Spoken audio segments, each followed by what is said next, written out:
autumn equinox, and so I am out in the desert looking at sun observation events and locations. Every equinox and every solstice, you'll find me out in the desert looking at some situation in which ancient people observed nature and commemorated some kind of sun event in some form, whether it be petroglyphs, pictographs, or just some kind of usage around a sun alignment that occurs naturally. So today I am in Kumeyaay territory, which is at the border of California, Mexico, near Baja California. And I'm here to look at this. This is a little hole, a little wind cave shelter that I saw when I was out here for the summer solstice, looking at some other sites. And what's interesting about this place is that it's on a high place. Surrounding this high place are springs and creeks and lots of really juicy land where things grow and lots of oak trees. But this is a high place on top of which is an enormous ball of quartz. And what I've come to recognize is that when you find an enormous ball of quartz, you find something interesting happened with people there, in ancient times. Quartz, for a lot of the southwestern cultures, is a very powerful rock. It sometimes contains, I know this sounds strange, but it sometimes contains an ancestor or a spirit within the rock. The rock itself has a spirit that lives inside it. And these are highly sacred artifacts. If you are to have one, only certain people are allowed to touch them or see them. So I was up here looking at this quartz during the solstice period, and what I saw when I came here at that time was just kind of pecking around here. I found this little wind tunnel, this wind cave. And in this wind cave, I showed you from the other side, there's this hole at the back. And I used my star chart app to see if possibly the sun passes through that hole, or right behind that hole, during the sunrise at some sun event of the year, whether solstice or equinox. And I thought it seemed like it might pass through there at the equinox, so I came out to see. And let's turn this around for you. So I'm observing what it does here, and it definitely, is casting some light through there. I'm kind of waiting to see if it illuminates that entire hole.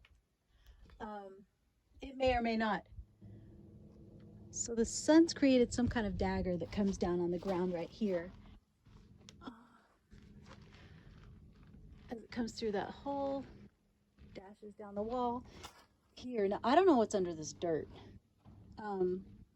There could be something, there could be nothing. And I know the Chumash culture, so possibly also in the Kumeyaay, since they had so much relationship in deep prehistory and until the present day, there is a certain kind of a sun stick that the Chumash would place in the ground at a time like this, and it would have a crystal at the top, and a ray of light would shine through something like that at a sacred site on a certain day, and it would cast onto that crystal sunstick. So it's possible something is going on there. I don't know. I'm just here to observe it and record it, and we'll continue to see what happens here.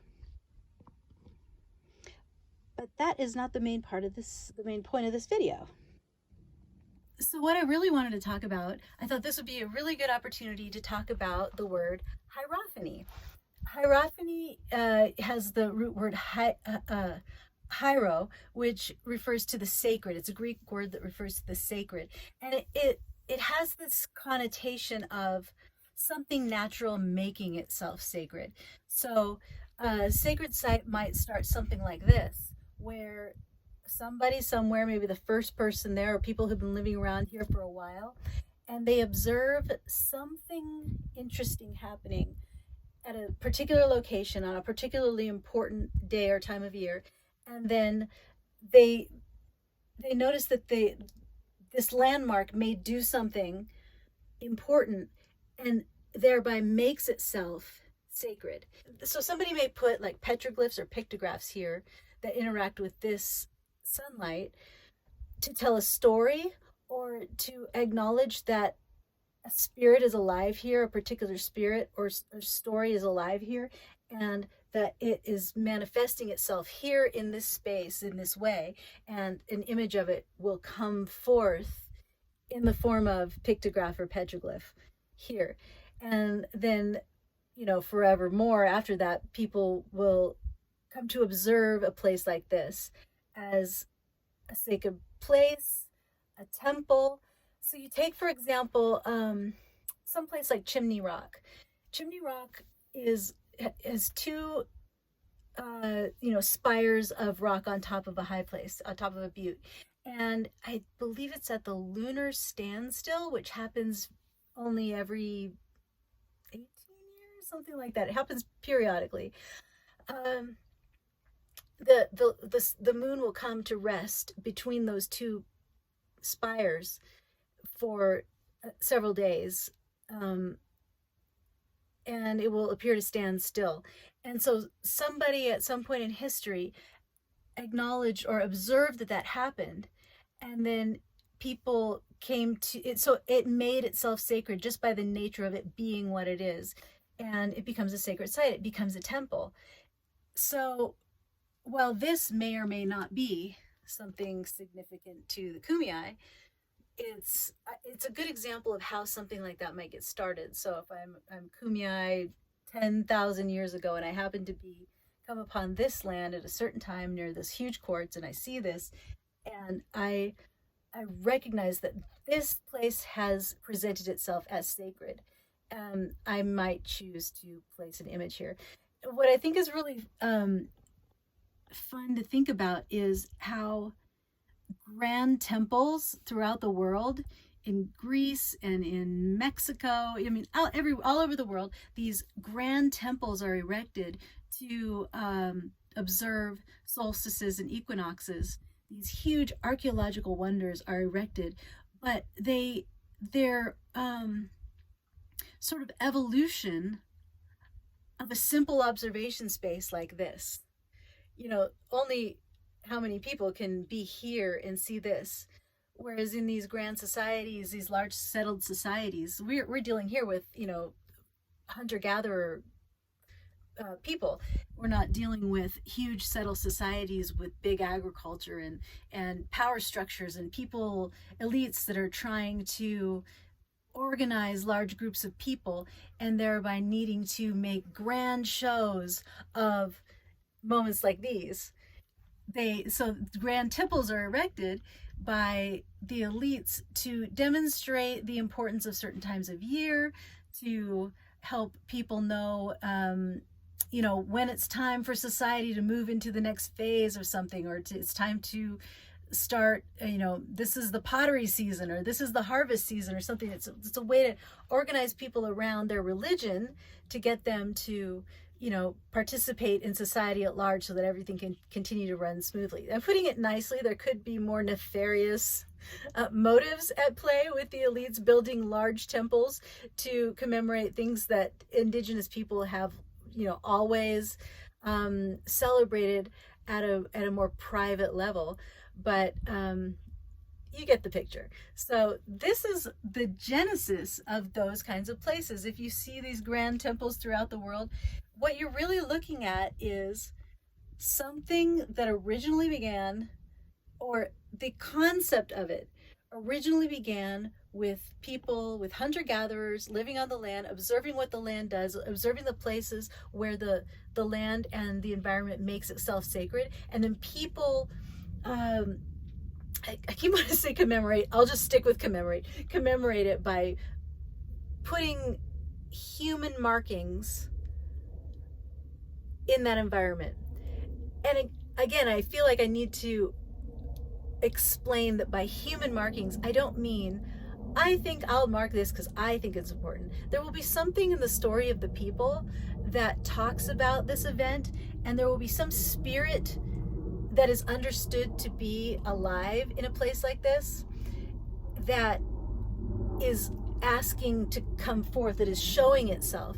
And so likely there is a particular religious figure in the group that is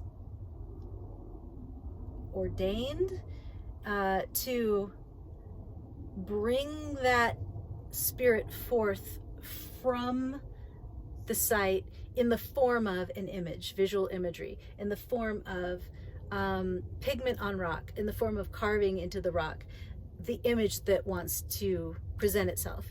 And then that image becomes an alive thing. It is a spirit. It's not a person painting a spirit. It is a spirit. It is a spirit of this place. It is a spirit within this place. It's coming out to us, maybe manifesting through the intuition of this particular spiritual master to appear on the rock in a way that other people can see it. So I hope that makes a little bit of sense. I hope this explanation sheds some light on some aspect of sacred sites for you. That's the goal here. So I don't know if this is going to manifest as some really spectacular show of light through this hole. I'm hoping it will, and if it does, in a few seconds you'll see it. But if not, I hope you got something out of this little explanation. Maybe I talked to you about something you didn't know before.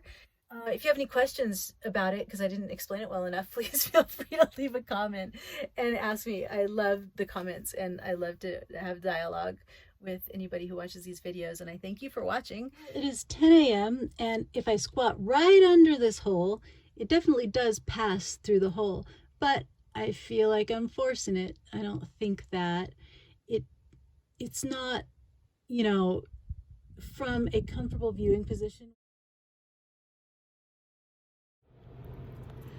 I've decided to give you a little bonus here. So about 24 hours ago, I was in the Anza Borrego Desert in Kumeyaay region, and now I am in Tucson, Arizona, in Hohokam. And I'm here to see what I was talking about earlier, which is an equinox alignment, a sun dagger that enters a man-made spiral, a hierophany that has made itself sacred and has been demarcated and commemorated by people.